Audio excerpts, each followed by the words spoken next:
Arrête, un tonnerre d'applaudissements pour monsieur Fabrice Eboué.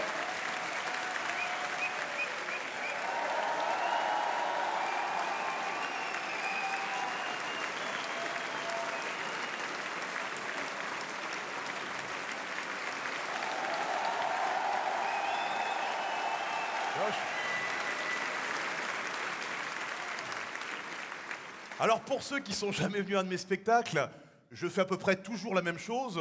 Je raconte ce qui s'est passé dans ma vie depuis le dernier et j'ai eu le plus grand buzz de ma carrière. C'était le jour de la journée sans voiture orchestrée par la maire de Paris il y a 2 ans, Anne Hidalgo. Moi je rentrais chez mes parents qui habitent à Nogent-sur-Marne avec mon fils de 1 an et demi derrière. J'arrive à Paris en me disant on passe pas journée sans voiture. Oh je dis merde alors. Je me retrouve sur le périph' avec tous les cons qui comme moi avaient oublié. Et on fait des tours en attendant que Paris ouvre. Sauf qu'au bout d'un moment, je commence un peu à me faire chier. Je me dis, je vais quand même faire une petite vidéo pour Anne et sa journée sans voiture. Je me filme, je la taquine un peu, je mets ça sur les réseaux sociaux. Oh putain la vache. Je me suis fait massacrer par les amis de la nature et des oiseaux. Et je peux dire qu'il vaut mieux avoir des occulte les écolos. Hein. Ah, l'écolo, il t'égorge mes bio avec un silex. Hein. J'ai eu des gens d'une virulence. Il y a un type qui m'a carrément mis « Ouais, bah si t'aimes pas Paris, t'as qu'à rentrer à Fort-de-France. » Mon père est camerounais. Il m'arrive de temps en temps dans des petits jeux coquins de me faire fouettouiller par ma femme. De là à faire de moi un antillais. Hein, j'ai eu des gens d'une virulence. Il y a un type qui m'a carrément mis « Ouais, bah allez vous faire foutre, toi et ton fils. » Moi, je veux bien, j'ai l'habitude, j'y bossais avec Fogiel, Ruquier, y a pas de souci. Mon fils, il avait 1 an et demi à l'époque. J'ai même été me renseigner à l'église en bâtiment, ils m'ont dit on les prend qu'à partir de 2 ans.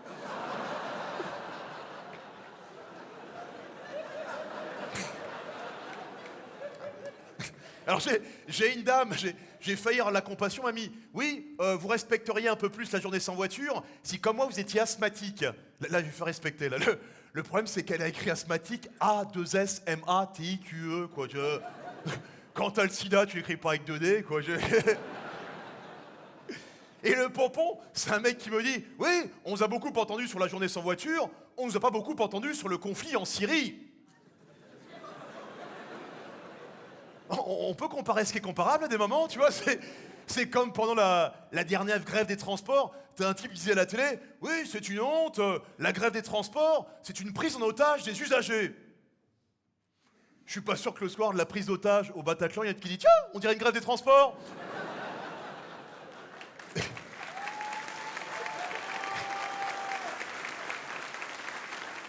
Bref, ça fait un pataquès énorme sur les réseaux, et la surprise, Anne Hidalgo me répond. Alors là, elle fait pas une vidéo, c'est pas une comique, à la base en tout cas. Elle me répond par écrit. Enfin, elle dit à son nègre, réponds à ton alter ego, quoi. Et là, mon frère le nègre me dit, ouais, bah quand t'as pas le droit de rouler dans Paris, t'as qu'à prendre le métro. Moi, je suis très con dans ces cas-là. Ni une ni deux, je prends le métro, je me filme, je fais voilà Anne, j'ai relevé ton défi, à toi de relever le mien, à toi de prendre le RER à Sarcelles à 22h30. Et alors là, le buzz, 6 millions de vues, les gens qui me klaxonnent dans la rue qui étaient là, ouais, tous avec toi, Fabrice. Allez, Marine. Non. Parce qu'après, t'es récupéré partout et n'importe quoi. Je veux des cinglés qui venaient me voir dans la rue qui étaient là. Ah ouais, tu l'as tué, l'autre pute, là. C'est pour rigoler, moi, tu sais, c'est... Non, parce que moi, ils m'ont refusé un travail à la mairie de Paris. Oui, c'est des choses qui arrivent, ça, c'est... Parce que j'ai fait 15 ans de détention. Oui, c'est des choses qui arrivent, ça, c'est... Par rapport à une agression sexuelle sur une vieille dame. Oui, c'est des choses qui arrivent, ça, c'est... Mais là, je me réinsérais, hein, dans la vie, hein, pas dans la vieille. Bah, je l'enlève ça, laisse tomber, voilà. Après, on rigole là-dessus, on est d'accord le Trianon ce soir que l'environnement c'est quelque chose de très important, on est tous d'accord? Oui. Je sais pas si vous avez vu récemment encore les dernières photos satellites de la forêt amazonienne, vous avez vu ça ou pas? Non, ça ressemble à ça en gros si tu veux, donc... Ça te fait marrer, ça c'est rigolo, hein, c'est... Même Marion elle rigole, hein, profite ma chérie, profite, regarde. On dirait une vieille chatte des années 80.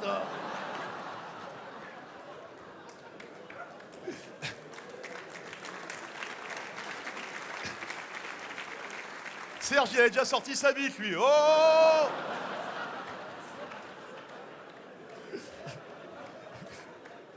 Non mais ça veut plus rien dire, c'est pire que toi la coupe de cheveux, t'as vu. Je la garde pour vous faire marrer, hein.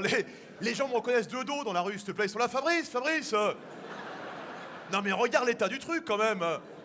On dirait un tournesol en période de canicule. Regarde le jour j'étais en train de pisser en campagne, il y a un mec qui a essayé de me cueillir. Non mais on peut tous faire des choses pour l'environnement, je sais pas, les sacs en plastique, vous savez que ça tue les océans, les poissons. Alors c'est compliqué parce que tu prends un sac en plastique, tu tues des poissons, tu prends un sac en papier, tu tues des arbres. Du coup je vois de plus en plus de gens dans le centre de Paris, ils se baladent avec des petits sacs en tissu en bandoulière comme ça. Moi quand je vois un homme avec un petit sac en tissu en bandoulière, je dis qu'est-ce qui t'arrive? Je sauve des poissons. Non, tu suces des bites.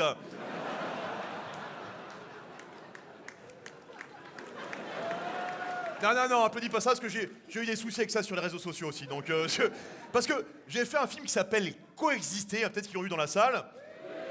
Et dedans, il y a un clip de rap parodie qui s'appelle Pink Kalash, allez voir sur YouTube. Et en gros, le refrain du clip, c'est 9-1, 9-2, 9-3, 9-4.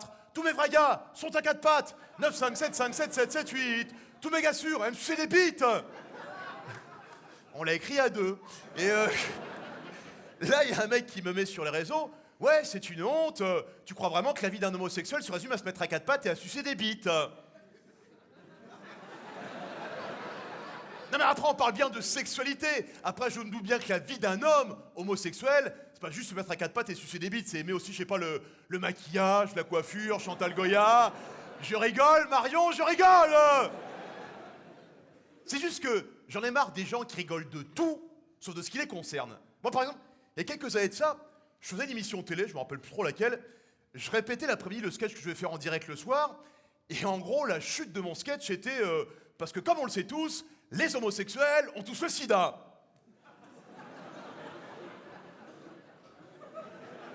Je l'avais écrit avec texte. Et là, le producteur de l'émission m'a dit, Fabrice, dans mon bureau. Je lui dis, qu'est-ce qu'il y a? Il me dit, tu changes de chute, c'est trop violent. Je lui dis, justement, c'est une façon d'énoncer les clichés. Il me dit, non, tu changes, tu feras l'émission ce soir. À l'époque, je n'avais pas le choix, et j'y retourne et je finis en disant, parce que comme on le sait tous, les Africains ont tous le sida. Il me fait, voilà, ça c'est drôle, Fabrice. Donc, rions de tout ce soir, rions de soi d'abord, et je le précise à tous les journalistes de la salle, je suis comique, je ne suis pas politique. Je le précise parce que, par exemple, dès que tu as un truc qui concerne les Noirs en France maintenant, tu as plein de journalistes qui m'appellent.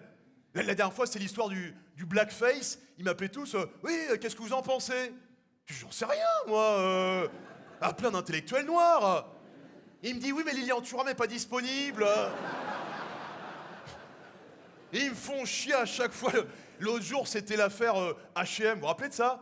Le petit garçon noir, ils lui ont mis pour la pub H&M un sweat avec marqué petit singe, je sais pas quoi. Et moi, le pire, c'est que le lendemain, je suis au petit déjeuner avec mon fils qui a exactement la même tête que moi.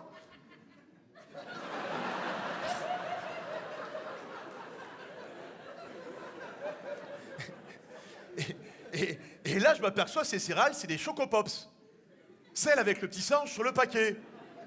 Alors là, je suis emmerdé, je me dis, est-ce que je retire ces céréales, tu vois? Et là, il me dit, papa, je pars une banane? Je dis, oh! Donc vraiment, rions ce soir. Ça n'empêche pas de parler de sujets importants. Je parlais de l'environnement, c'est un sujet très important. Tiens, il y a eu un reportage sur Arte la semaine dernière. T'as dû le voir, toi, Clément. Hein, c'était sur le réchauffement climatique. Un mec qui, pour fuir la misère au Niger, partait vivre en Inde. Donc là, ça me fait penser à ces retraités en banlieue qui n'en peuvent plus des Arabes. Ils partent s'installer à Marrakech. On peut leur dire c'est les mêmes, tu vois. C'est parce qu'à Marrakech, ils mettent des petits bonnets rouges à pompons et qui t'éclaboussent la gueule en te servant du thé comme ça toute la journée, que ça change quelque chose, tu vois. Pourquoi vous servez le thé comme ça, les Maghrébins, quoi? Vous pissez pas comme ça, quoi. Vous n'êtes pas là. Et donc, ils expliquaient dans le reportage, ils disaient, d'ici 30 ans, dans certains pays, l'eau vaudra plus cher que le pétrole. Ah, ils vont moins faire les malins, les Qataris, là. Hein. On vous revend le PSG. Combien 10 bouteilles d'Évian, là. Je peux pas me les voir. Moi, tout ce qui est Qatari, Saoudien, les pays du Golfe, parce que c'est des gens Ils ont rien branlé pour être riches. Tu vois ce que je veux dire? Federer, pour être riche, toute sa vie, il a fait coup droit, revers. Bill Gates, il a créé, il a inventé. Un Saoudien, c'est un mec, un jour, il creuse dans son jardin, tu vois. Pour enterrer sa femme, par exemple. Parce qu'elle avait conduit.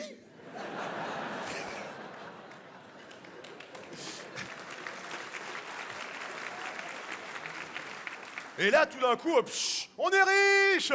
Sa femme, il fait non, toi tu creuses un deuxième trou. C'est quand même des pays qui pratiquent encore la loi du talion. Tu voles une pomme, il coupe la main. Tu violes une meuf, il coupe les cheveux à cette salope, il la lapide. Alors pour moi, vous me connaissez, je suis pour l'ouverture culturelle puisque mon père est camerounais et ma mère est normande. Est-ce que quelqu'un dans la salle connaît le point commun entre la Normandie et le Cameroun? L'équipe de foot du Cameroun, c'est les Lions indomptables, merci. Et le drapeau de la Normandie, peut-être qu'ils connaissent, c'est un drapeau tout rouge avec 2 lions jaunes dessus. J'ai jamais compris pourquoi. Bon, il n'y a pas de lion en Normandie, tu vois. C'est le drapeau de Guillaume le Conquérant à la base, donc il allait pas mettre 2 vaches dessus, tu vois. Il allait pas arriver. Ah, je suis Guillaume la crémière. Bon, enfin bon. Donc, mes parents se mettent ensemble dans les années 70 en Normandie. À l'époque, le métissage, c'était balèze. Maintenant, il y a plein de couples mixtes partout. J'en ai vu dans la salle, des couples mixtes. Vous êtes ensemble? Ah non, c'est 2 femmes. Ah, pardon. Voilà. Bah tiens, ton prénom, c'est Dave? Tu te fous de ma gueule, en plus. Voilà.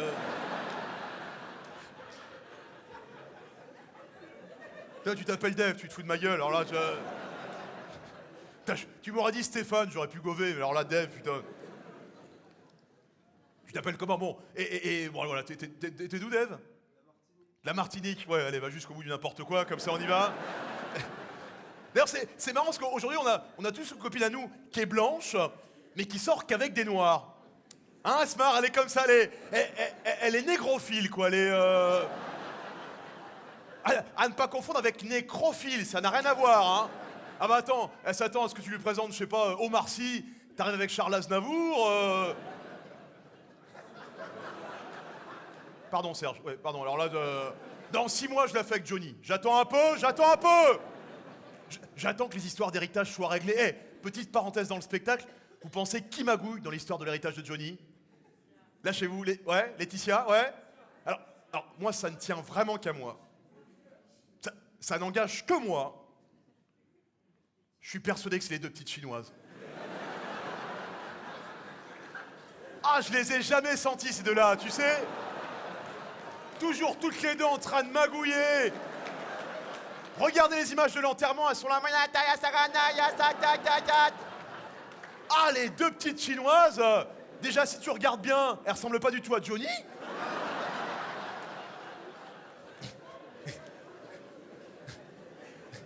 Merci de m'avoir soutenu dans ce moment de racisme. Et moi donc j'ai ma meilleure amie qui est négrophile. Et un jour je lui dis mais pourquoi tu sors qu'avec des noirs? Elle me dit je sais pas, j'aime bien, j'ai un feeling, vous sentez le pain d'épices? Elle me dit non mais pas toi, t'es que métisse. Ah donc moi je sens rien, même pas le 4 quarts, rien. Elle me dit je sais pas mais quand je marche à côté d'un noir dans la rue, je me sens en sécurité. Je dis mais par rapport à quoi? Les hyènes, les lions Et donc j'ai perpétué, si on peut dire, la tradition du métissage dans ma famille, puisque la mère de mon enfant est d'origine marocaine musulmane. Alors, pour ceux qui ont vu mes spectacles précédents, vous savez que dans ma famille, j'ai que des gynécos. Bon, mon père est gynéco, mon frère, ma sœur. Du coup, quand ma femme a accouché, il y a plein de gens qui m'ont dit « C'est ton père qui a accouché ta femme ?» Non, ça va, merci. C'est mon frère. Et non, c'est le docteur Lévy qui a accouché ma femme. J'ai fait exprès de prendre un gynécologue juif. Comme ma femme est musulmane, je savais qu'il se passerait rien de plus entre eux. Limite, quand il l'ausculte, il doit être un peu brusque, tu vois, il doit être un peu... Tu la sens, la bande de Gaza, là, t'as? Et dans le petit tunnel, il y a des armes de cachet, là, t'as?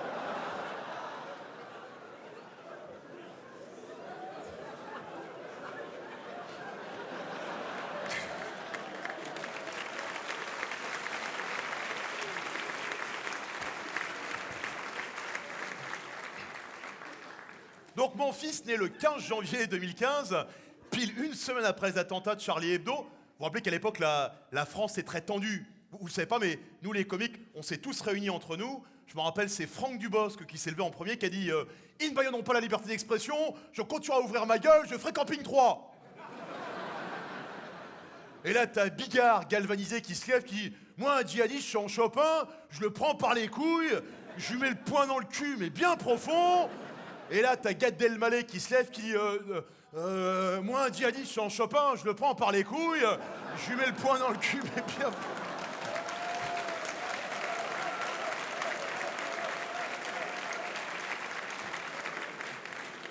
Ah bah, c'est entre collègues, me fais pas chier, putain, c'est vrai. Donc mon fils né le 15 janvier, je me rappelle, ce soir-là, je jouais à Bordeaux, j'annule la date pour la maternité, je mets sur mes réseaux annulation pour cause de papa, les gens très gentils, tout neveu de bonheur, félicitations. Il y a un type qui m'a mis, c'est une honte, j'ai réservé depuis des mois, on a tous des choses à faire. J'arrive à la maternité, et moi j'ai qu'une hantise, c'est que mon gamin soit roux. J'ai rien contre les roux, c'est juste, je sais pas si t'as remarqué chez Daesh, les roux c'est toujours les plus agressifs. Tu sais, ceux avec les grandes barbes rousses là. Tu sens que eux, quand ils se font exploser, ils crient pas la Wakbar. Ils crient ça c'est pour poil de carottes. C'est autre chose, c'est autre revendication, c'est autre chose. Donc mon fils est dans cette année 2015 très compliquée, puisque quelques mois plus tard, c'est les attentats du Bataclan. Hein. Moi j'ai perdu un ami là-bas, donc un des djihadistes qui était avec moi à l'école, qui je rigole, Marion, je rigole. Non, dès que j'apprends ce qui s'est passé, j'étais encore en tournée ce soir-là, tout de suite j'appelle la mère de mon enfant, elle me dit t'inquiète pas, tout va bien, on est sain et sauf. Moi je veux un peu détendre l'atmosphère, je la taquine un peu, je lui dis non, moi j'appelle juste pour savoir si vous faites partie des terroristes. Elle me dit oh t'es con avec tes amalgames. Je lui dis amalgame, le terroriste qui s'est fait sauter tout seul aux abords du Stade de France, si ça c'est pas du travail d'arabe.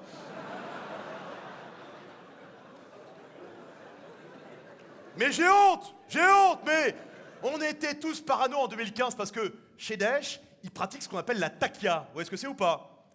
Quand ils veulent faire un attentat quelque part, au début, pendant des mois, ils vont s'infiltrer. Par exemple, s'ils veulent faire sauter le bistrot du coin, pendant 2 mois, ils vont les faire copain avec tout le monde, ils vont être là. Ça va Bernard? Ça va. Et toi Robert? Ça va. Et toi Kader? Ça va, hamdoulillah. Ça va.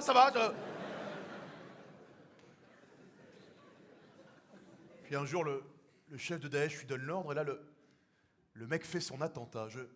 Je vous laisse imaginer la vie du terroriste qui avait fait l'attentat dans la boîte gay à Orlando. Avec le chef de Daesh qui devait l'appeler toutes les semaines. Mais t'en es où, là? Ah bah, je m'infiltre. Mais c'est pour bientôt, un peu pour là. Mais tu te fais sauter quand? Ah bah, si tu savais! On était parano en 2015. Moi, quand un vigile maghrébin me disait ouvre ton sac, je lui dis toi, vide tes poches d'abord. Un jour, je me rappelle, la mère de mon gosse, elle avait ramené du Maroc une petite mosquée en terre cuite. Elle avait mis ça dans la chambre de notre enfant. Je vais la voir, je dis je croyais qu'on était un couple laïque. Elle me fait oh, ça va, c'est juste une mosquée de déco. Je dis oui, on connaît. Après, c'est le voile de déco, la calage de déco, on connaît. Je lui dis fais ce que tu veux, c'est ton enfant. Elle vient me voir le lendemain, elle me dit c'est toi qui as mis un cochon devant la mosquée? Ah, je lui dis c'est une tirelire de déco, hein. Et je me rappelle le plus grand moment de paranoïa que j'ai eu, c'est un jour je rentre chez moi, là il y a la mère de mon gosse avec le petit dans les bras, et là j'entends qu'elle lui parle en arabe.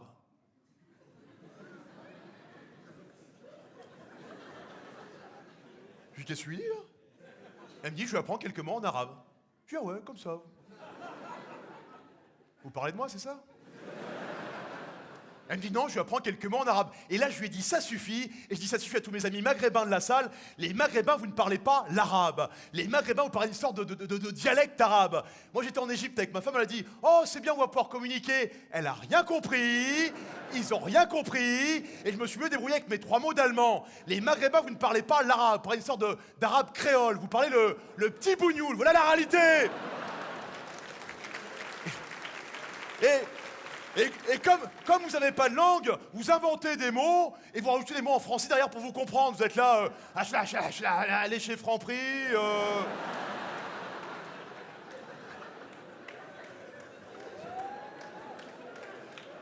Et le plus drôle, c'est que maintenant, mon gamin, il commence à grandir, à poser des questions. Et l'autre jour, il vient me voir, il me dit, « Et moi, papa, ce sera quoi plus tard, ma religion ?» Expliquer ça avec des mots d'enfant, je dis, bah, tu choisiras soit la religion de papa, soit la religion de maman. C'est deux belles religions. La religion de papa, c'est celle où à Pâques, on cache des œufs en chocolat. Et la religion de maman, c'est celle où on égorge des moutons. Mais surtout, c'est toi qui choisis.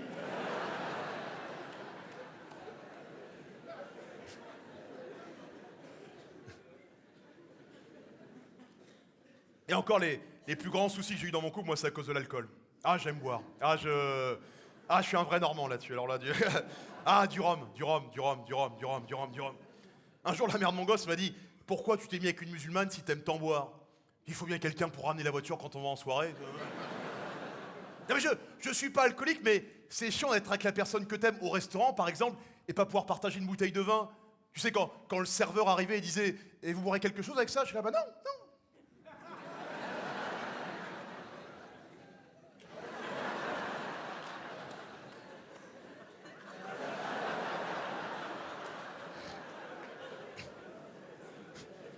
Certains soirs, je me bourrais la gueule comme je pouvais. Un jour, j'ai commandé 8 babas au rhum. Je suis là, Et l'épisode le plus drôle que j'ai eu avec l'alcool, c'est un jour, je rentre de boîte de nuit, il doit être 6h du matin, je suis éclaté, tu sais. Mon fils avait quoi, 3-4 mois. J'essaye de pas faire de bruit. Évidemment, je renverse un truc, il commence à hurler. Moi, j'essaye de le prendre pour le calmer, sauf que je suis encore dans ma soirée, là. Tu vois, je suis là... Shine bright like a diamond. Shine bright like a diamond. Like a diamond in the sky. Et il se rendort pas, j'essaie de lui faire vibron. Je prépare les doses avec le lait en poudre, j'ai l'impression d'être un vieux toxico. J'ai un pote à moi, il prend de la coke. Un jour, il a interverti sa coke et le lait en poudre de son gamin.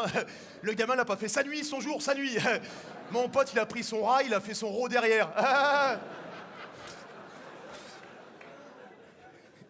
Je lui file son biberon, il se rendort. Je vais le recoucher. Je me traîne jusqu'au canapé, je m'endors comme une merde. À un moment, j'ouvre les yeux. Et là, je vois la mère de mon gosse juste au-dessus avec le gamin dans les bras.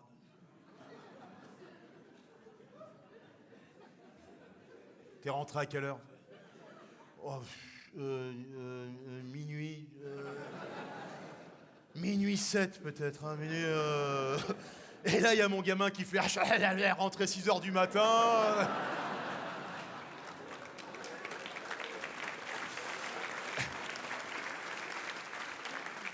Ben c'est bien, c'est sympa les couples mixtes. Ça se passe pas bien tous les deux? Ouais. Il y a des gosses déjà? Non, pas encore, faut y aller maintenant. Hein? Serge, t'as des gosses toi déjà? Hein? Ouais. Il veut pas me parler Serge, depuis tout à l'heure, rien à foutre. Hein? Tu parles français Serge? Oh. Serge, c'est des gosses? Il est là Serge. Serge, c'est des gosses? Tu veux pas participer Serge, c'est comme ça, toi tu veux pas... Il me regarde, ferme ta gueule. Il me dit ferme ta gueule, comme ça... Je te laisse tranquille, quoi. Vous avez des gosses, vous, le Romain? T'as des gosses? Ouais, quel âge? Hein? Mais pourquoi le Romain? Bah parce qu'avec ton bonnet et ta coupe de cheveux, tu veux que je t'appelle comment? Merde, on dirait que t'es... J'ai envie de t'installer un horodateur ici, qu'est-ce que tu veux que je te dise? Ils ont quel âge, tes gosses? 4 et 6? Vrai âge ou faux âge? Non, riez pas, je demande toujours si c'est vrai âge ou faux âge parce que moi, mon gamin, il a 5 ans, mais quand je suis dans les parcs avec d'autres parents, quand ils me disent « Il a quel âge votre fils ?» Je dis « Il a 2 ans. » Du coup, il me regarde comme ça, il parle vachement bien pour son âge. Je dis « Non, c'est peut-être le tien qui a un souci.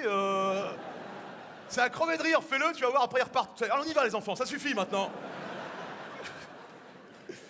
Ah non, c'est très drôle. Qui est-ce qui le garde ce soir, les enfants? Qui est-ce qui les... Mamie, oui, c'est moins cher, hein, mamie. Hein. Ouais, voilà. Combien de fois j'ai fait à ma mère, maman, tu peux garder Naël cet après-midi? Oh, tu reviens pas le chercher dans 3 jours comme la dernière fois, hein. J'ai dit, maman, c'est la chair de ta chair. Oui, mais on doit aller au théâtre demain soir avec ton père, laisse tomber. Je le donne à son autre grand-mère. Ah non, pas la sorcière marocaine. La concurrence entre les grand-mères, ça marche à tous les coups, mais c'est tellement compliqué de trouver des bonnes nourrices de nos jours. Je veux pas verser dans les clichés ce soir, mais on a une nourrice camerounaise à un moment. Un jour, il devait être quoi, 14h? Elle me dit, bon, j'y vais, monsieur Eboué. Doris, vous finissez à 18h. Ah, tu vas commencer à faire les horaires comme les Blancs. Je lui dis, c'est pas une histoire de couleur, c'est une histoire de contrat. Toi, tu n'es pas d'origine africaine. Je dis, si, alors? Je dis, oui, mais alors? Tu n'es pas fier de tes origines? Je dis, si, alors? Je dis, alors je vais garder le petit, mais alors...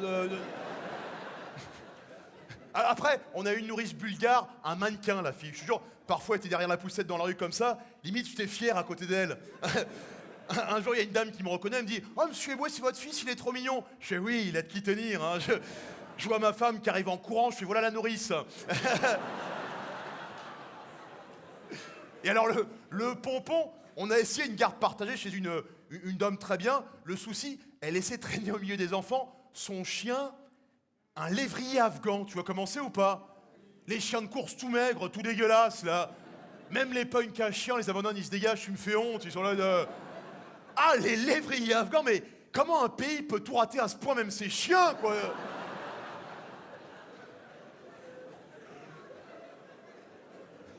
Mais on est tellement en panique avec tout, avec nos enfants. Moi, le pire, c'est quand je prends l'avion sans mon fils. Avant, j'avais pas eu tout peur de prendre l'avion. Maintenant, quand je suis au décollage sans lui, je suis en panique. Et en plus, l'autre jour, qui vient s'asseoir juste à côté de moi, s'il te plaît? Zinedine Zidane. Alors là, je me dis, non seulement si l'avion se crache, je vois plus jamais mon gosse, mais en plus, on parlera même pas de moi aux informations. Et le pire, c'est que moi, je l'ai inscrit à l'école cette année. C'est devenu un tel bordel, l'éducation nationale en France. Je sais pas si vous en sortez ou... Toutes les réformes à la con, là. Moi, j'ai mon petit-neveu, par exemple, il a 8 ans. Ils ont même plus de notes à l'école, ils ont des couleurs. L'autre jour, là, avec son devoir de maths, je lui dis, t'as eu combien? J'ai eu jaune. Je lui dis, bah c'est bien. Bah, elle me dit, la moyenne de classe, c'est violet, hein. Toutes leurs réformes bidons, là. T'as vu les féministes qui ont dit « Ouais, c'est une honte que le masculin l'emporte sur le féminin ». Et depuis, t'as plein de communautés qui commencent à avoir des revendications grammaticales. Moi, j'ai un pote à moi, il est nain, il veut faire interdire les majuscules.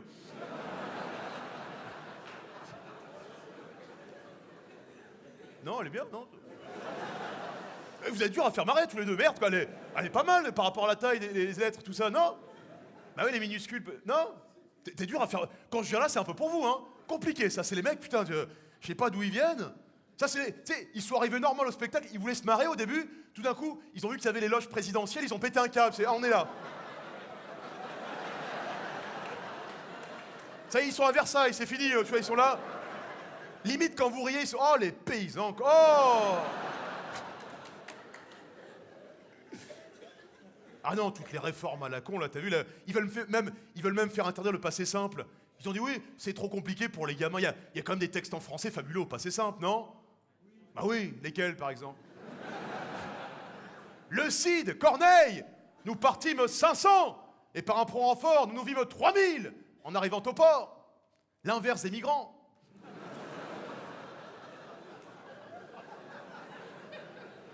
Qu'est-ce que j'étais nul, moi, au passé simple. Nous mangeâmes, nous regardâmes. Quand j'étais petit, je croyais que Jean-Claude Van Damme, c'était un vers du premier groupe, moi.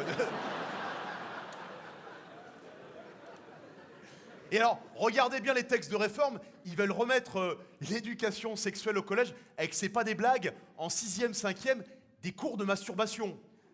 Découvrir son corps, quoi. Bon, voilà, des cours de masturbation, quoi. Du coup, moi, j'ai mis mon gamin en école catholique. Voilà, il n'y aura pas de cours de masturbation. Il se fera enculer directement.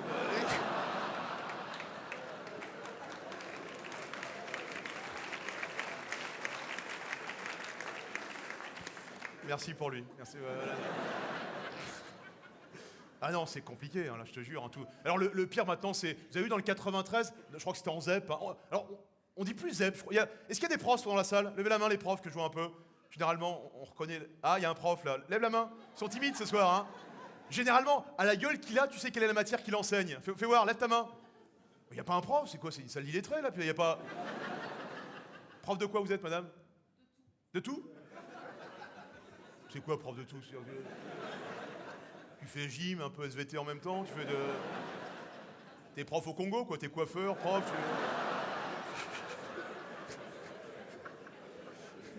Prof de tout, qu'est-ce que c'est que ces conneries?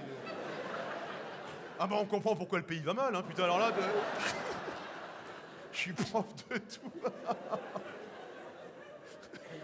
Un peu couture, un peu maths, rien à foutre. Alors on dit plus ZEP, on dit REP, je crois, c'est ça? Voilà, vous avez vu dans le 93 en REP, le gamin qui a braqué une prof avec un flingue pour être mis présent, vous avez vu ça? Mets-moi présent, mets-moi présent. Cette volonté d'apprendre.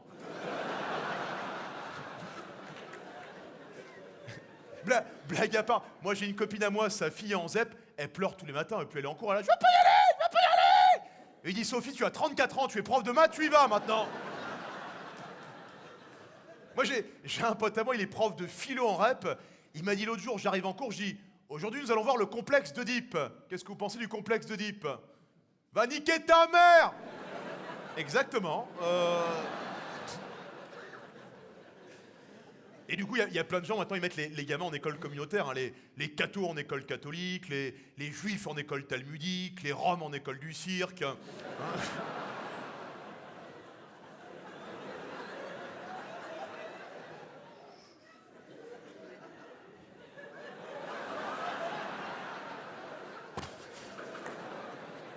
Merci, ce sera le seul mime de la soirée, merci pour lui.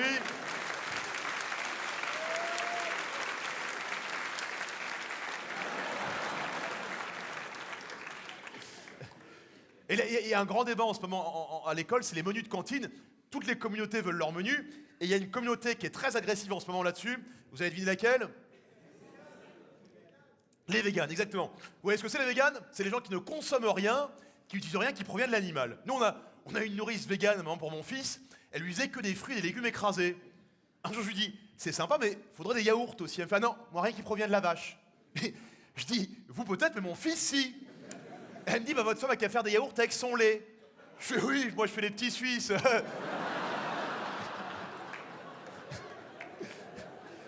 Le concept des véganes, c'est tous les êtres vivants se valent. En gros, un végane, il est au bord d'une rivière, il y a un castor et un petit garçon en train de se noyer, il hésite, il est là, ah!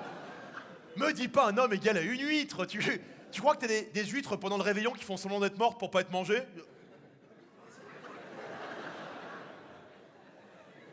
Surtout quand ils te mettent le citron dans la gueule, tu ne te rétractes pas. Hein, eh ben tu souffles. Je sais pas si je vais y arriver. Arrête de chialer, on dirait une moule, bordel. Alors après, évidemment que t'as de la maltraitance sur certains animaux. On a encore vu récemment les élevages de lapins en batterie. C'est une honte. Mais une fois de plus, comparons ce qui est comparable, t'as un vegan qui disait à la télé, oui, les élevages de lapins en batterie, c'est pire que les camps de concentration. Moi, mon fils, je lui ai jamais offert un juif en plus. Hein, Non, j'aime bien cela. Donc, il y a eu une corrida l'été dernier, t'as une végane qui a sauté dans l'arène avec une pancarte « Halte à la boucherie !» Le taureau l'a chargé, donc... Et un des grands combats des véganes, c'est le foie gras. Tiens, qui a mangé du foie gras pendant les fêtes? Dénoncez-vous. C'est bon cette merde. Hein. Ah ouais, moi j'étais avec mon petit toast comme ça, j'ai ma petite nièce qui est végane, elle arrive, elle me fait « Ça, je te dérange pas ?» Je lui dis « Qu'est-ce qu'il y a ?»« Ça te dérange pas de manger du foie gras alors que les oies sont gavées de force toute la journée ?» Je lui dis « Bah moi j'ai l'habitude, je vais sur YouPorn tous les soirs. Non mais c'est bon le foie gras. Tu sais ce qu'il faudrait faire? Faudrait faire goûter le foie gras aux oies. Ah, je suis sûr qu'elle dirait ok, limite. C'est pas des blagues. En Suisse, les véganes ont obtenu que les restaurateurs n'ont le droit de jeter les homards directement vivants dans l'eau bouillante. Faut les mettre petit à petit. Faut leur mouiller la nuque. Moi un jour, je suis invité à un barbecue vegan. Au départ, je suis pas au courant que c'est vegan. Je commence à avoir des doutes au moment où on me dit Fabrice, tes courgettes bien cuites ou saignantes? Il n'y a pas de viande à votre barbecue. Il me dit si, j'ai un délicieux saucisson de fenouil. Je dis vas-y, laisse tomber. Je prends un jus de carotte, je vais m'asseoir sur un canapé en cuir. Là, il y a une végane, elle me fait ça, je te dérange pas? Je dis quoi? Ça te dérange pas d'être assis sur une vache morte? Oh, je dis moi, tant que je suis pas assis sur la corne, tu sais. À un moment, je commence à avoir vraiment la dalle, je vais chez l'épicier du coin, je reviens en douce me faire des œufs au plat. L'autre revient et me fait ça, je te dérange pas?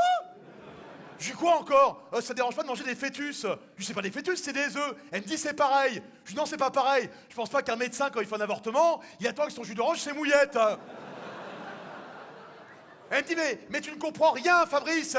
C'est prouvé scientifiquement. Nous ne sommes pas des chasseurs, nous sommes des cueilleurs. Je dis comment ça, nous sommes des cueilleurs? Tu crois vraiment qu'à la préhistoire, t'as le papa qui est rentré de la chasse le soir, avec maman qui a été devant la grotte? Alors qu'est-ce que tu ramènes à dîner, chérie?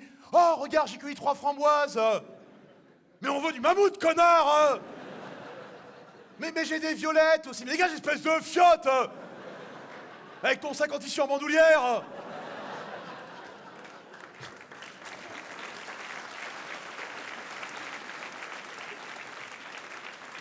Puis il y a du prosélytisme aujourd'hui. T'as juste acheté un paquet de pâtes au supermarché, tu rentres là-dedans, t'as un grand rayon pâtes sans gluten, un grand rayon pâtes vegan, et t'as un tout petit rayon pour les gens qui mangent encore des pâtes normales.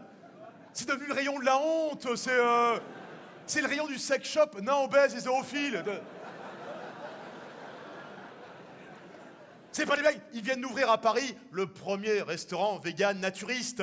C'est-à-dire, ils te disent, à nous la viande on peut pas, mais manger au milieu de tas de graisse qui se baladent, ça les dérange pas. Avec Nadine, 72 ans, qui doit être là. Ah bah ils m'ont mis de la viande dans mon assiette. Ah bah non, c'est mon sein. Ah. T'imagines la vie du serveur? Mais là, vous avez fait tomber votre serviette. Bah non, pas celle-là. Ah oui, pardon. Oh. T'as déjà été dans une boutique végane? Il manque de tout là-dedans. De fer, de protéines, de nutriments. La caissière, elle est comme ça.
Patrick à la caisse. Toi, au bout d'un moment, t'en peux plus, tu voles. T'as rien à craindre, le vigile est vegan également. Ah, les véganes. Moi, j'ai un pote à moi, il est vegan. J'ai réussi à lui faire croire que les préservatifs étaient faits en peau de limace. Et il a chopé le sida, ce con. Alors, on a ri, quoi, là. Un jour, j'ai failli le frapper. Je voulais exposer un moustique contre le mur, il s'est interposé, ce con. Parce qu'il y a un vegan, il y a un moustique dans sa chambre, il passe la nuit comme ça. Serre-toi, mon frère, serre-toi. Moi, j'ai un moustique dans ma chambre jusqu'à 6h du matin, c'est lui ou moi. Je suis planqué sous les draps. Avec des techniques de chasse. Et j'éteins la lumière. Salut!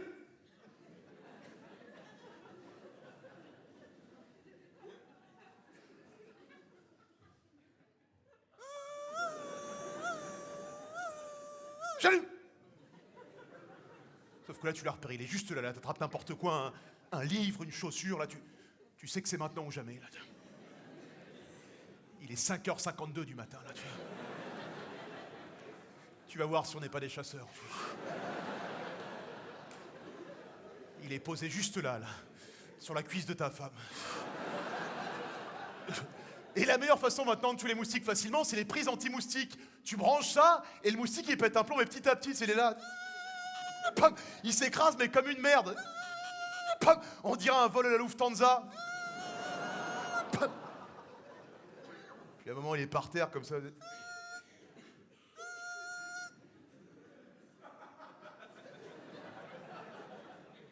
Et là, tu peux faire ce que tu veux avec lui.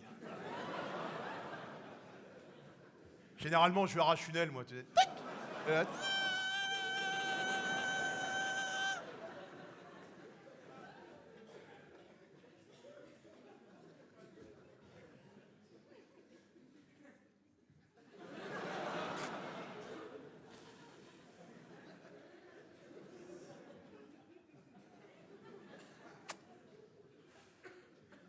Ils sont planqués où, tes potes?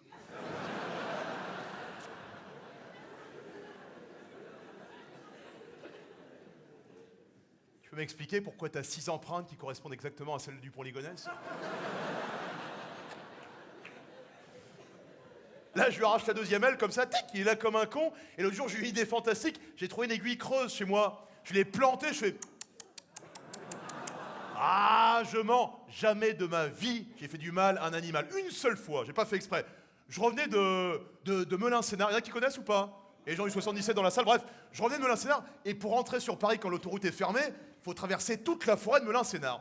Et la forêt de Melun-Sénart, pour ceux qui connaissent, c'est très monotone. Hein. C'est des sangliers, des transsexuels. Des sangliers, des transsexuels. Donc au début, tu vois, c'est plutôt rigolo. Tu es là, ouais, coucou tout le monde, on se marre bien, super. Rapidement, ça devient très chiant, tu vois. Un sanglier qui bouffe un gland, un transsexuel qui... Bon, je continue à avancer. Sauf qu'à un moment, je commence à piquer du nez, je mets le son à fond pour pas dormir, shine bright like a diamond, sauf que je m'endors pour de bon, et là, boum! Oh là, j'y fais chier, putain. J'ai dû me choper un sanglier ou un transsexuel, putain. Je descends, je vais voir. Dieu merci, c'est un vegan qui broutait sur le bas-côté. Je vous dis la vraie vérité, le Trianon, la seule fois de ma vie où j'ai fait humain animal, j'étais sur l'île de la Réunion. J'ai eu la chance d'aller souvent à la Réunion parce que mon frère est gynécologue là-bas. Enfin, comme il m'a dit lui-même, vu l'âge des filles que j'accouche à la Réunion, je suis plus dans la pédiatrie. Oh! Excusez-moi, c'est une réalité sociale. Évidemment, 14 ans enceinte en région parisienne, on dit cassos. 14 ans enceinte à la Réunion, on dit il était temps, ta petite sœur en a déjà 3. Donc j'arrive chez mon frère et je lui dis tiens, je vais emmener tes enfants, mon neveu et ma nièce, 7 et 8 ans, tout mignons, faire une petite balade en bateau. Il me dit ok. On trouve un bateau de pêcheurs qui accepte de nous emmener au large. Mon neveu, ma nièce, 7, 8 ans, ils montent tout contents. Moi, ils me mettent sur un gros siège avec une grosse canne à pêche. Il me dit juste vous avez l'habitude des animaux? Je dis oui, je suis camerounais. Ils me disent ok, on part, 30, 40 minutes, il se passe trop rien. Tout d'un coup, la canne à pêche se met à tirer à fond, branle-bas de combat sur le pont, les pêcheurs sont là, mouline, mouline, tire. Moi je panique, je mouline, je tire. Pendant 1 heure, là t'as un poisson énorme qui sort, il crie c'est un marlin, c'est un marlin. C'est une sorte d'espadon magnifique qui se débat pour sa survie. Les pêcheurs le remontent sur le pont, ils sortent des masses et des crochets, ils explosent la gueule du marlin. Mon neveu et ma nièce, 7 et 8 ans, tétanisés. Moi, 38 ans, tétanisé. Le pêcheur qui me dit, je crois que t'étais camerounais. Je dis, je suis normand, je suis normand. À la limite, j'aurais préféré pêcher un requin. Vous savez que c'est le grand problème sur l'île de la Réunion, parce que les écolos ont dit aux Réunionnais, dis donc, ce serait bien de vivre en harmonie avec les requins. Les Réunionnais, c'est des gens très sympas, ils ont dit, bon, ok. Le problème, c'est que les requins n'ont jamais signé l'accord. Et les requins à la Réunion, ça rigole pas, c'est des requins bulldogs, hein. Ça aurait été des requins lévriers afghans, t'aurais dit, bon, dégage. Mais là, c'est des requins radicalisés. Ils sont descendus par la mer du Nord depuis Molenbeek. Hein. Ils en ont rien à branler. Il y a une gamine qui a été bouffée dans 20 cm d'eau. Tout juste si le requin est pas arrivé avec un bob, une chemise hawaïenne. Quand tu arrives sur une plage à La Réunion, ils te filent des tracts. Que faire en cas d'attaque de requin? Tu sais ce que c'est le premier conseil? Ne paniquez pas.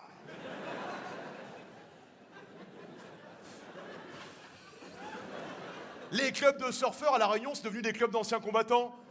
Les mecs sont là. Sont bien les vagues aujourd'hui? Ouais. Quand tu prends une main en fesses dans la mer à La Réunion, généralement, il n'y a personne au bout de la main. Au début, tu es là. Tiens, c'est bizarre, une étoile de mer avec une Rolex. Et du coup, les requins sont devenus les maîtres à bord. Ils attendent les avions de touristes qui arrivent. Ah, Japan Airlines, c'est sushi ce soir? Et du coup, le seul qui peut peut-être encore se baigner dans la mer à La Réunion, c'est Philippe Croison. Ah, tu vois qui c'est? Ah, moi, c'est mon héros. C'est ce gars qui a pas de bras, pas de jambes, et qui traverse les mers à la nage. Philippe Croison, il est incroyable. Je sais pas comment il fait. Je sais pas comment il fait. Philippe Croison, je sais pas comment il fait. Il doit faire gouverner avec sa bite, quoi. Il doit... Et évidemment, lui, les requins ne mangent pas. Quand tu vas au supermarché, tu prends pas un paquet de gâteaux qui est déjà entamé. Hein, Philippe Croison, du bruit pour lui! Du bruit pour Philippe! Philippe Croison!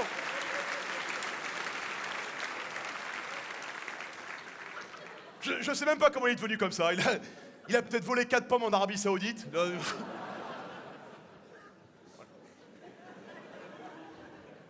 Voilà.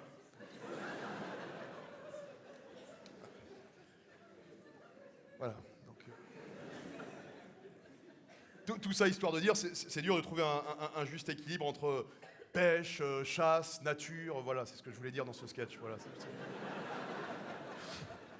environnement, c'est un spectacle engagé. Voilà. Voilà. Cela dit, moi j'y connais rien à tout ce qui est chasse, pêche et compagnie. Par exemple, vous vous rappelez, ils avaient essayé de réintroduire le loup dans les Alpes du Sud il y a 10 ans de ça, et maintenant les bergers se plaignent parce qu'il y a plus de 500 loups dans les Alpes du Sud. Eh oui, forcément. Ça baise les loups, tu vois. Ou alors il aurait fallu mettre des loups avec des sacs en tissu en bandoulière.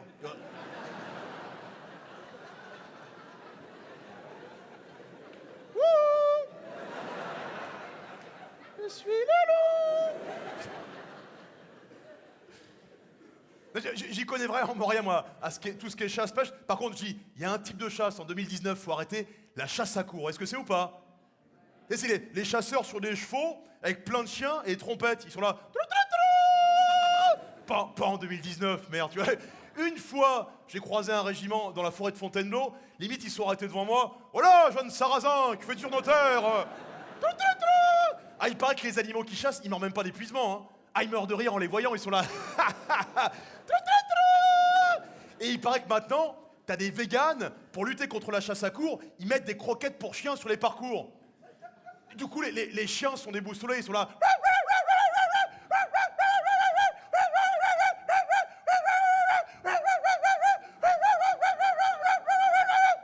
Voilà. Non, faudrait faire pareil en Thaïlande, avec des saucisses cocktails sur les parcours des pédophiles.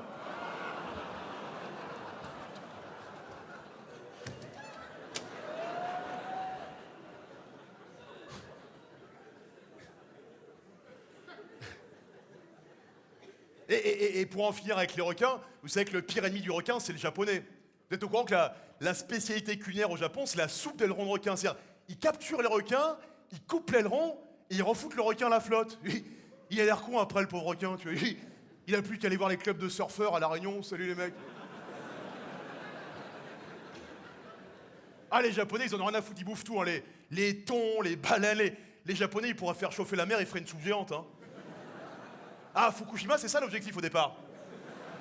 Après, ça a merdé, ça a débordé, tu vois. Ah, te marre pas, il y a eu des Japonais irradiés quand même. Hein. T'as des Japonais mutants qui sont apparus depuis. Hein.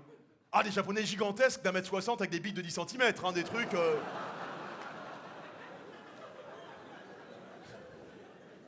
Mais même la corne de rhinocéros, c'est les Japonais, ils la font venir d'Afrique, après ils la pilent, et il paraît que ça fait une poudre aphrodisiaque. Or, c'est reconnu statistiquement que le Japon est le pays qui baise le moins au monde. C'est un peu con de tuer un rhino pour te branler derrière. Et maintenant, du coup, dans les réserves animalières, ils sont obligés de couper les cornes au préalable pour pas que ce soit les braconniers qui le fassent, tu vois. C'est comme si tu dépucelles ta fille toi-même. Bon. Ah, vous faites « Oh, c'est même pas ce que je veux dire, ça va ?» C'est ça la liberté d'expression? À Roubaix, ils ont rigolé sur cette vanne.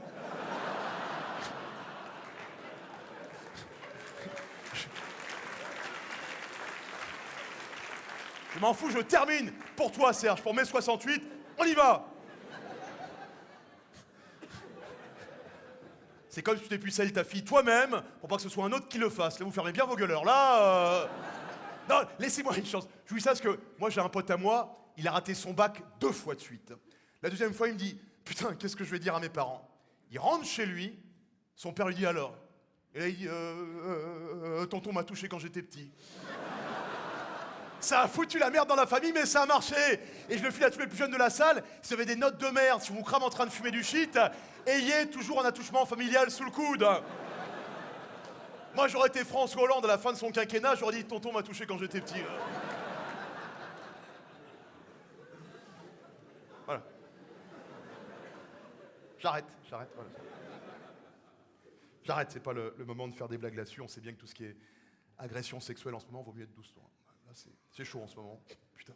Surtout dans le show business, là, c'est chaud. Le chaud. Là, depuis l'affaire Weinstein, balance ton porc, MeToo, là, c'est chaud. Le chaud. Là. Ah, te marre pas, ça va. Arrête. Toutes les semaines, t'as un nouveau nom qui tombe, t'as vu? Besson, Depardieu, Polanski, même Pierre Palmade. Alors, je vais te dire, là, c'est chaud, de chaud, de chaud. Qui est le prochain? C'est chaud, de chaud, de chaud. Moi, je vous le dis tout de suite, je vais plonger. Hein. Voilà, je vous le file, comme ça. C'est filmé en plus, c'est super, voilà. Vous pouvez le mettre sur les réseaux sociaux dès ce soir, j'en ai rien à foutre. Hein. Mettez pas balance ton porc par rapport à ma femme, mais sinon... balance ton castor, ce que tu veux, j'en ai rien à foutre. Ah non, il y a des noms qui sont sortis, j'y crois même pas, moi. Nicolas Hulot. Quand j'ai entendu quelqu'un porte plainte pour agression sexuelle contre Nicolas Hulot, je me dis, qui un phoque, un ours Ah non, il y a des noms. Patrick Bruel, alors j'y crois pas mon Patrick. Mesdames, pas Patrick, non, non. Il paraît qu'il a besoin de se faire masser avant chaque concert. Et là, ouais, mais j'ai mal au dos, alors... Il y a même l'autre, Tariq Ramadan, il vient donner des cours de religion, il se tape des meufs l'après-midi à l'hôtel. Qu'est-ce que tu veux que je te dise? Avec un nom comme ça, attends-moi le coucher du soleil. Et l'autre, la France a un incroyable talent, vous regardez, ça, Gilbert Rozon, ça c'est chaud ça. Se faire violer par un Québécois, putain, ça c'est... Ah, moi je me fais violer par un Québécois, viole-moi mais ferme ta gueule. Hein. Et j'adore les Québécois, hein. Pour moi c'est des Belges comme les autres, il n'y a pas de... On rit. Riez. Évidemment qu'il faut arrêter les porcs, évidemment qu'il faut arrêter les abus, mais les nouvelles lois qui sont en train de passer contre le harcèlement sexuel, on va morfler, messieurs. Ris. Serge, il peut rire, il a baisé pour 12, c'est fait lui, tu vois, il s'en fout. Mais nous, bientôt, messieurs, on va marcher dans la rue, comme ça, peinard, il y a un flic qui va arriver, 240 €, monsieur. Enfin, qu'est-ce que j'ai fait? Vous avez regardé la dame, là, monsieur? Enfin, elle est jolie, vous avez regardé qu'un œil excité, monsieur. Mais enfin, non, enfin, si, enfin, vous bandez, monsieur. Bah, c'est une demi-molle, oui, bah, demi-tarif, hein.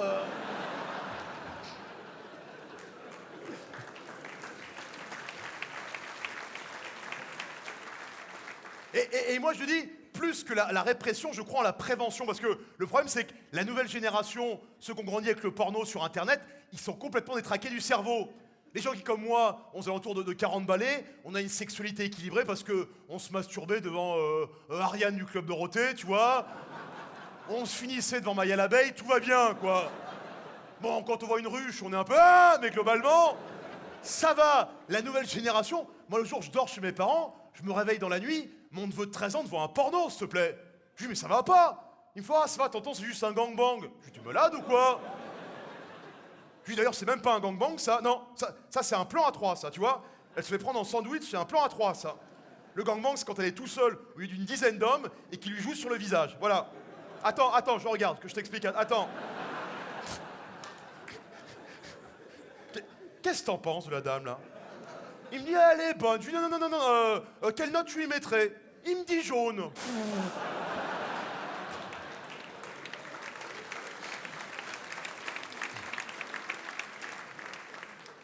Et moi, je dis, contre ce drame des agressions sexuelles, il y a deux possibilités. C'est soit la prévention,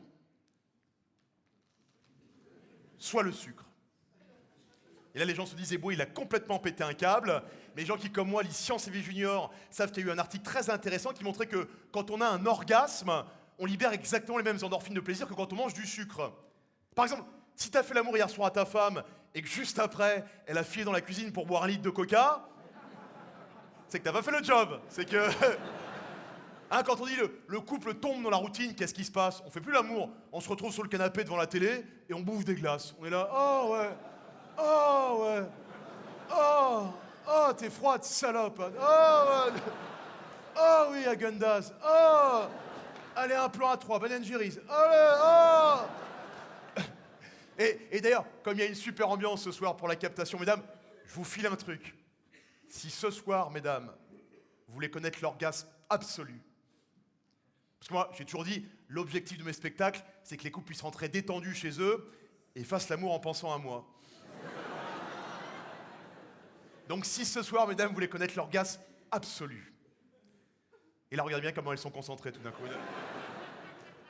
Si vous voulez connaître l'orgasme absolu, mesdames, dès que vous rentrez à la maison, vous dites à monsieur d'aller derrière, et en même temps, vous mangez une glace. Alors là, ça va être une libération d'endorphine, ça marche que dans un seul sens, hein. Qu'on n'en retrouve pas une aux urgences avec un Mr Freeze dans le cul.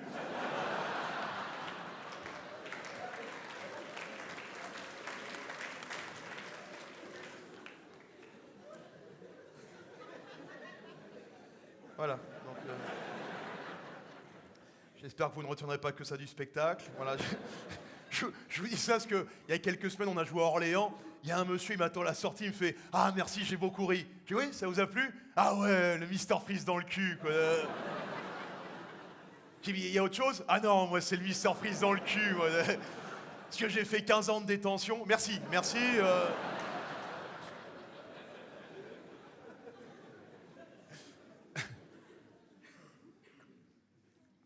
Mais c'est une réalité ce que je vous raconte, et c'est pour ça que dans les produits agroalimentaires, ils rajoutent toujours plus de sucre pour qu'on libère des endorphines, qu'on soit toujours plus accro. Moi le premier, par exemple, j'ai une tante en Normandie qui est totalement raciste, mais je vais tout le temps chez elle parce qu'elle fait une délicieuse tarte aux pommes.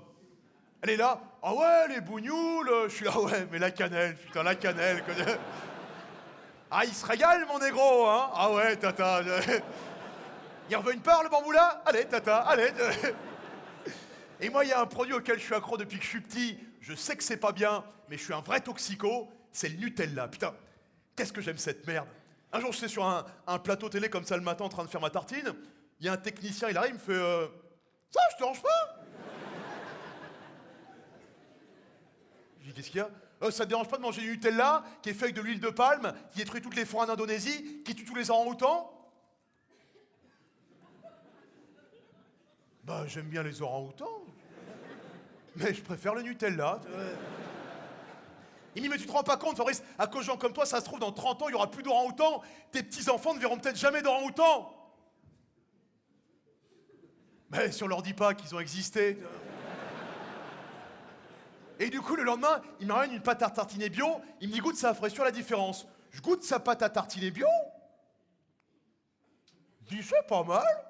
Mais du coup, je m'aperçois que ce que j'aime dans le Nutella, c'est l'huile de palme. En fait, il faudrait me faire des tartines que d'huile de palme. Moi, je me rappelle le moment où j'étais le plus accro à cette merde, c'est quand j'avais 15-16 ans, quand t'es vraiment un cran surtout. Tous les matins, j'allais chercher ma dose de Nutella, j'étais un vrai toxico. Et un jour, je descends dans la cuisine, j'ouvre le pot, et là, je m'aperçois qu'il est vide. Je dis, putain, je comprends pas, maman.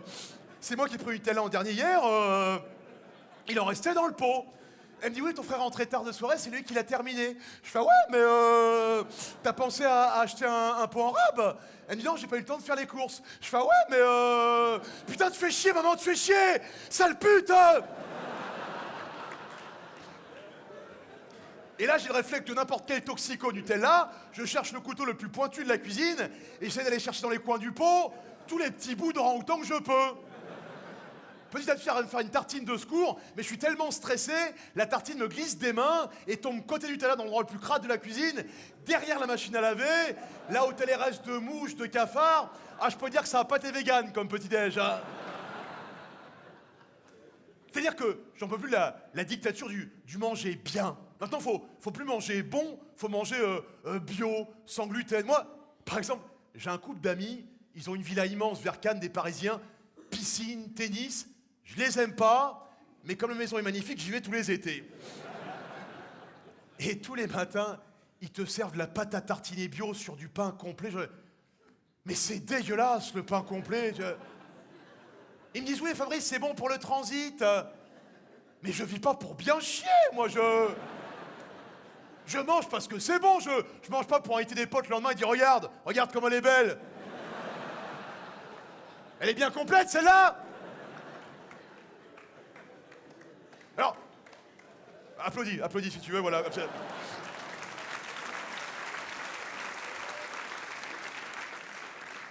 J'avoue qu'à 40 ans, je commence un peu à faire attention à ce que je mange, parce que 40 ans, c'est un âge, on a encore beaucoup de travail, des enfants en bas âge, les premiers petits pépins physiques, c'est mal au dos, c'est un mélange entre dos et genou, mal au dos, tu vois, mal au dos, mal au genou. Et moi, j'ai eu mon premier pépin physique il y a quelques années, je vous en parlais après.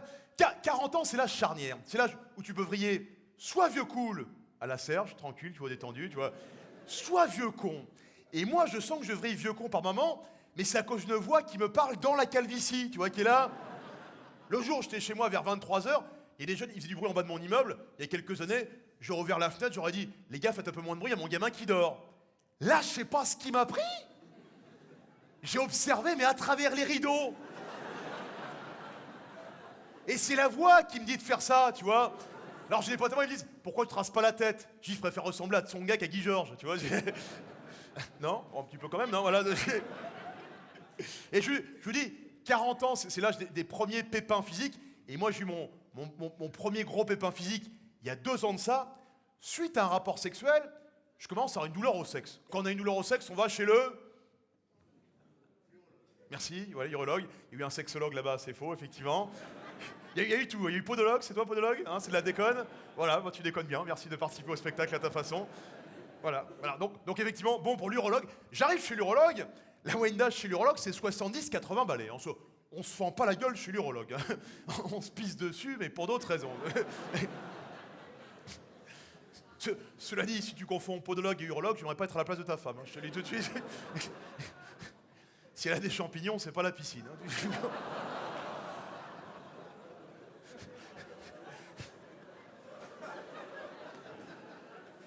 T'imagines quand il va acheter ses capotes, quelle taille? 43. Donc je m'installe chez l'urologue, le docteur Moretti appelle les patients au fur et à mesure, et au bout d'un moment, on n'est plus que 2, et là je m'aperçois que le dernier patient avec moi est une femme. Alors je suis un peu intrigué sur le moment, je dis « Excusez-moi madame, qu'est-ce que vous faites là ?» Et voilà, je l'explique très simplement, il y a encore quelques mois, je m'appelais Patrick, et j'ai été suivi en partie par le docteur Moretti. Alors moi, je suis assez impressionné, c'est la première fois que j'en vois un de jour, quoi, donc je suis un peu... Je suis un peu... J'ai dit, mais ça se passe comment? Elle me dit, bah voilà, on est suivi par des psychologues, et si c'est validé, on est opéré. Je dis, mais ça coûte cher? Non, c'est remboursé par la sécurité sociale. Je dis, ah bon? Ah bon? Parce que moi, je cotise pour soigner la leucémie, le cancer, tu vois. Enfin, pour enlever la bite à Patrick.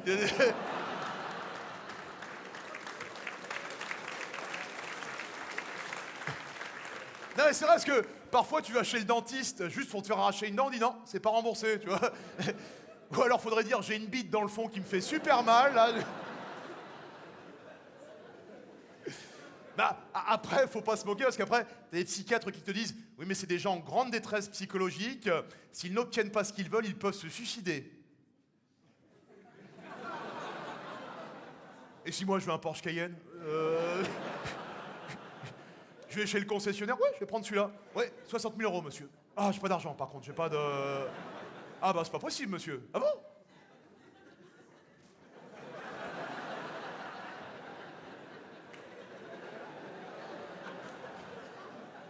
Intérieur cuir? Ouais, intérieur cuir, intérieur cuir. Mais cela dit, grand respect aux transsexuels, parce que je trouve qu'il faut beaucoup de courage pour aller au bout du geste. Et grand respect aussi aux chirurgiens, parce que je trouve aussi qu'il faut beaucoup de courage pour aller au bout du geste. Attends, t'imagines? T'imagines, t'es là. Eh ben c'est maintenant, c'est parti, c'est wouh. C'est sûr, c'est sans regret. Eh ben on y va, c'est maintenant, c'est... Allez, c'est le grand-maman, 1,5. C'est sûr, après vous pouvez plus nager, monsieur Croison, hein. Eh ben...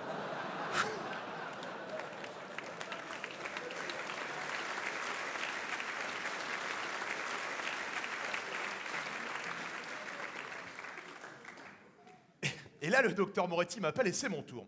J'arrive dans son cabinet, je lui explique mon problème, et là, le docteur Moretti me dit « Monsieur Eboué, pour voir ce que vous avez exactement, je vais devoir vous mettre en érection. » Il m'injecte un produit pour que chose se fasse, sauf qu'au bout de 15 minutes, il se passe toujours rien. Et là, le docteur Moretti a le geste qui reste le geste le plus traumatisant de mon existence. Il prend mon sexe dans sa main, il fait « Allez, faut motiver un peu, monsieur Eboué, là. »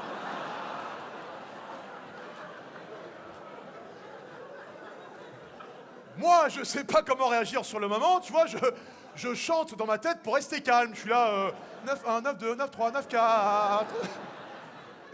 Et là, le docteur Moretti me diagnostique la maladie de la péronie. L-A-P-Y-R-O-N-I. Il me dit en gros, au cours d'un rapport, vous avez tapé de côté, vous avez mal cicatrisé, vous avez fait une forme d'arthrose, et maintenant le sexe en érection, au lieu d'aller vers l'avant, a tendance à faire une courbe comme ça. Oui, en effet, j'avais remarqué. Je serais un renard, ce serait sympa, mais là... Qu'est-ce qu'on peut faire?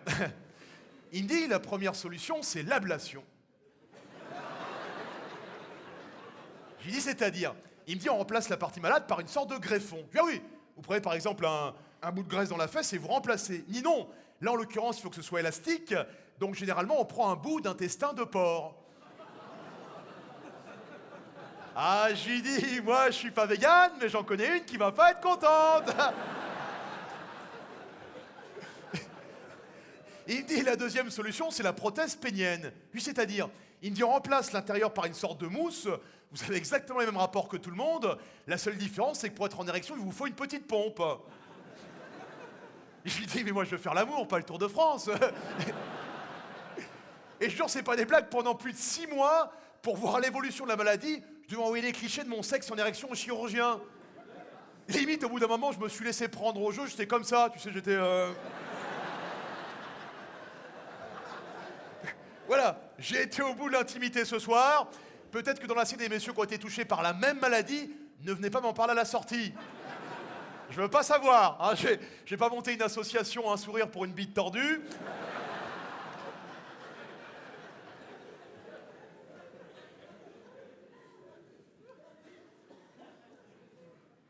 Voilà.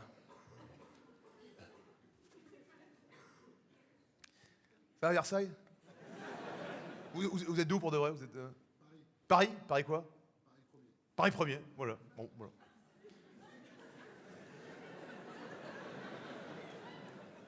Non, j'y crois pas. Non, non, non, non. Trop limpide, trop Paris premier, comme non, non, non, non, non, non, non. Je vois pas bien les têtes, alors je peux pas définir un petit peu. La prof de tout, t'es d'où, la prof de tout? Hein? Jouy?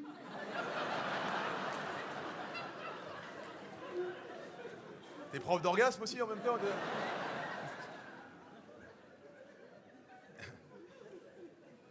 Tu n'y as pas cru, Clément, toi, à mes problèmes de santé, tu n'y crois pas, hein, toi, j'ai senti, toi, tu connais pas le mot, tu n'y crois pas. Toi, t'es un premier de la classe, mon Clément, on sent, hein. Si t'as pas vu ça dans un bouquin, aux informations, la télé, tu n'y crois pas, t'es comme ça, c'est pas grave, hein, tu verras. C'est dommage, voilà. Non, et je te dis un truc, parce que je t'aime beaucoup, dans la vie, il n'y a pas que les bouquins pour apprendre. Il y a d'autres façons de se cultiver, il y a d'autres façons de savoir, il y a d'autres façons de connaître, il y a d'autres façons d'entreprendre, il y a d'autres façons de s'ouvrir. C'est tout. Toi, depuis que t'es petit, tu crois que tu sais tout? Tiens, est-ce que tu sais par exemple que les Américains n'ont jamais vraiment marché sur la Lune? Tu le sais, ça? Si les Américains, ils avaient vraiment marché sur la Lune, pourquoi sur les images, le drapeau il bouge au vent, alors qu'il n'y a pas d'atmosphère sur la Lune? Parce que ça a été fait en studio, mon pote. Toi, tu crois les conneries qu'on t'a apprises à l'école? Oh, la Terre, elle est ronde et elle tourne. La Terre, elle est plate, mon pote. Si la Terre était ronde et qu'elle tournait, l'eau dans les piscines, ça tient comment?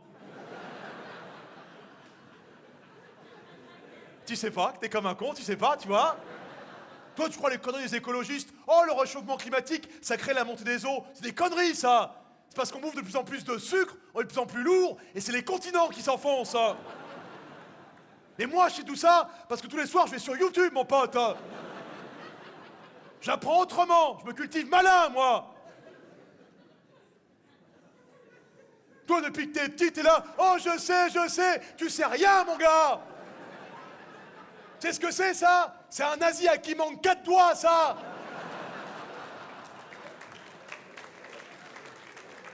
Tu sais que Hitler, il est pas mort en 45, Hitler, il est mort en 91. Il s'est réfugié au Brésil, il a ouvert un bar à salsa. Le Wunderbar Morito.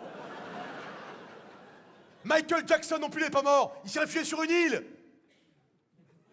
L'île aux enfants. Et moi, je sais tout ça parce que tous les soirs, YouTube, YouPorn. Toi, tu vois les conneries qu'on te raconte aux informations. Oh, le 11 septembre, c'est les avions qui sont rentrés dans les tours. C'est des conneries, ça. C'est expliqué sur YouTube. C'est les tours qui sont rentrés dans les avions. Et tous les juifs traînent dans les tours, ils ont été prévenus la veille de ne pas aller travailler. Allô, David, va pas travailler. Allô, Moshe, va pas travailler. Allô, Bernard. Ah non, je suis trompé de numéro. Tu le sais que je suis franc-maçon? Moi, en plus, je le savais pas. J'ai été sur YouTube. Toi, tu crois que le monde est dirigé par des hommes? Le monde est dirigé par des reptiliens. Des gens moitié hommes, moitié reptiles. Sinon, pourquoi Obama, sur certaines photos, il a les yeux rouges? Parce que c'est un reptilien. Pourquoi Bob Marley, sur certaines photos, il a les yeux rouges? Non, parce qu'il a été foncé, tu sais rien. À ton avis, pourquoi on n'a jamais vu dans la même pièce Kim Jong-un et Donald Trump? Parce que c'est la même personne, mon pote. Toi, tu crois que le sida, ça apparaît comme ça? Le sida, ça a été créé par le laboratoire de pharmacie pour qu'on achète des capotes et des traitements. C'est pour ça que dans les années 80, t'as plein de vedettes qui faisaient semblant d'avoir le sida. Elles étaient sponsorisées. Freddie Mercury, il n'est pas mort. Il s'est réfugié sur une île. L'île au PD.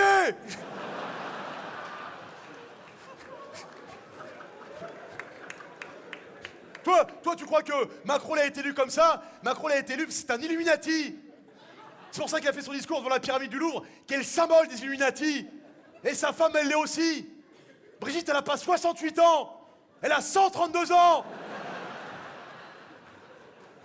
Mais moi, je suis tout ça parce que tous les soirs, YouTube, YouPorn, YouTube, YouPorn. Une tête bien pleine, sur les couilles bien vides.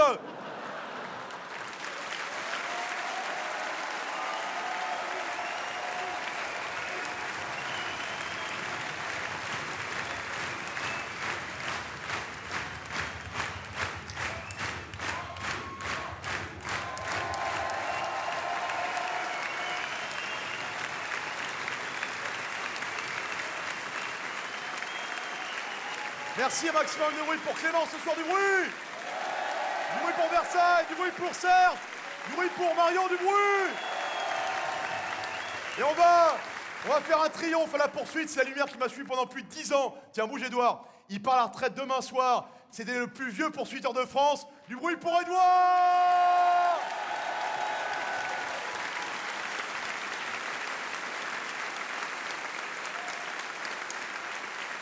Oh, oh, oh. Oh, oh, oh. Il a démarré en 42, deuxième Mirador à Auschwitz.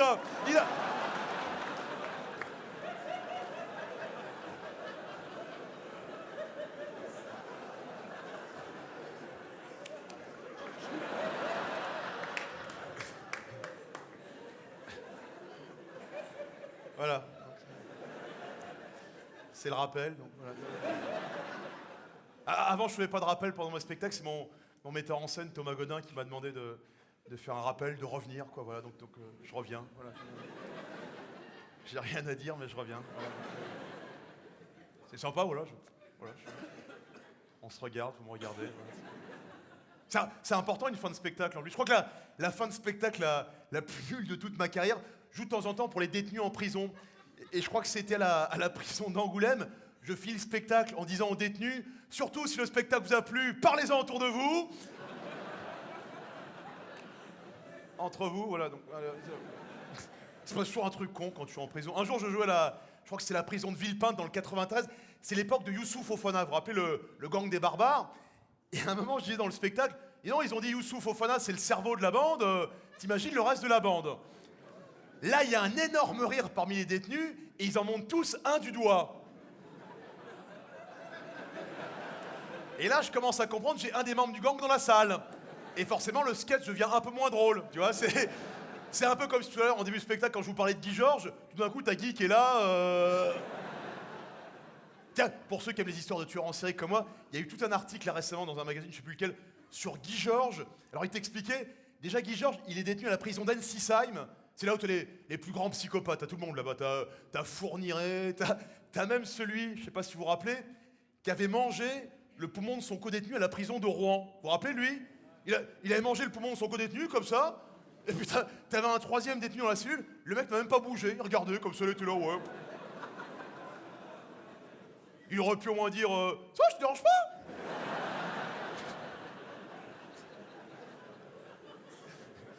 Et donc, ils expliquaient dans le reportage que Guy Georges, pour passer le temps en prison, il est devenu batteur du groupe de musique de la Centrale. Je sais pas si t'imagines, Guy à la batterie derrière, comme ça. Avec le chanteur qui doit être là,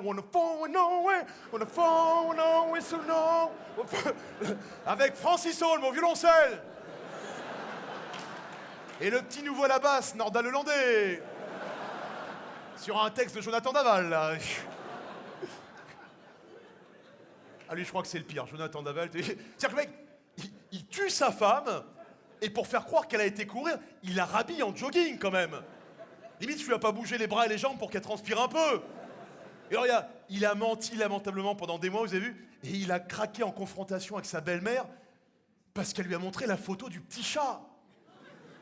C'est-à-dire que le mec, il tue sa femme, il brûle le corps, il ment pendant des mois, on lui montre un petit chat, il fait « Oui, c'est moi, putain !» Chacun sa tarte aux pommes. Donc j'espère évidemment que ça va être plus facile de se dire au revoir ici au Trianon qu'en prison. D'abord, j'espère que vous pourrez mettre en application tout ce qu'on s'est raconté pendant le spectacle. Voilà, n'hésitez pas les couples à m'envoyer des petites photos, des petites vidéos. Voilà. Non, je vous dis ça parce que moi, j'ai écrit ce spectacle, j'étais encore en couple, je suis séparé depuis quelques mois, là, c'est les aléas de la vie. C'est marrant parce que séparé à 42 ans, au moment c'est toujours compliqué avec un gosse, mais en même temps tu dis, allez c'est reparti, on y retourne. Alors après les spectacles, généralement, j'appelle des potes, je leur dis, on fait quoi les mecs? On a une vie de famille, nous, tu sais, Fabrice. L'autre jour, je savais tellement plus qui appeler, j'ai appelé la nourrice de mon fils. Puis vous faites quoi là? C'est un horaire pour appeler les gens.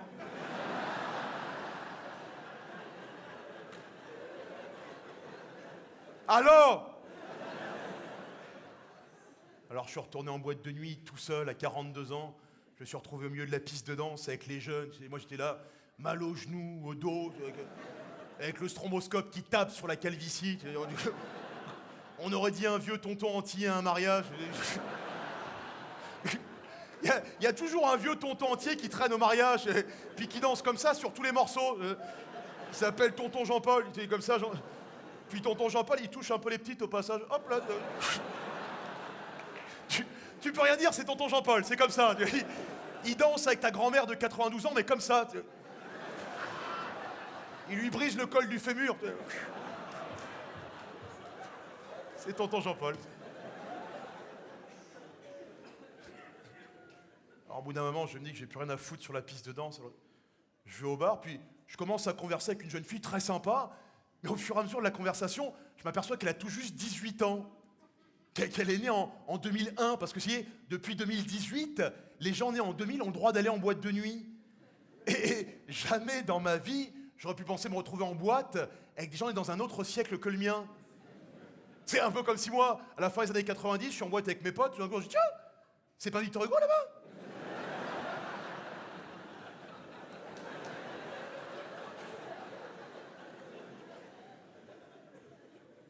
Alors là, je me dis que j'ai vraiment plus rien à foutre en boîte de nuit. Alors, je commence à sortir, puis là, je suis alpagué par une jeune fille magnifique, 25, 26 ans, et elle me ramène chez elle.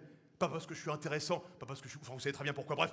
Elle me ramène chez elle, et rapidement, on se retrouve nus, l'un en face de l'autre. Elle avec son corps de 26 ans, magnifique, parfait, tout neuf. Moi avec mon corps de 42 ans, fatigué, tombant. C'est tellement humiliant. Je comprends pourquoi Emmanuel Macron est aussi sûr de lui. Et là, on commence à faire l'amour. Enfin, moi j'essaye de lui faire l'amour. À 20 ans, t'es éjaculateur précoce. À 40, c'est les crampes qui sont précoces. Alors là, t'es là. Et là, c'est la pire, celle sous le pied. Alors, t'essayes de tirer en même temps. Sauf que ma bite est tordue dans l'autre sens. Alors là...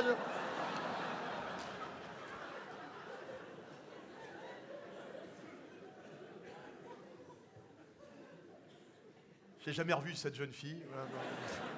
Enfin, je lui ai envoyé un texto le lendemain pour la remercier voilà, de ne pas avoir porté plainte. Puis maintenant, je traîne dans les bistrots de nuit. Tu sais, je me mets en bout de comptoir, puis j'attends que les gens me reconnaissent pour me payer des coups. Et l'autre jour, il y a 2 pochetrons qui étaient là. Mais si, c'est lui, je te dis, regarde, viens. Puis ils me payent un coup, 2 coups, 10 coups, puis je finis bourré avec eux, je suis là. Puis il y en a un des deux qui me dit, ah, putain, je comprends pourquoi tu perds tous tes matchs, hein.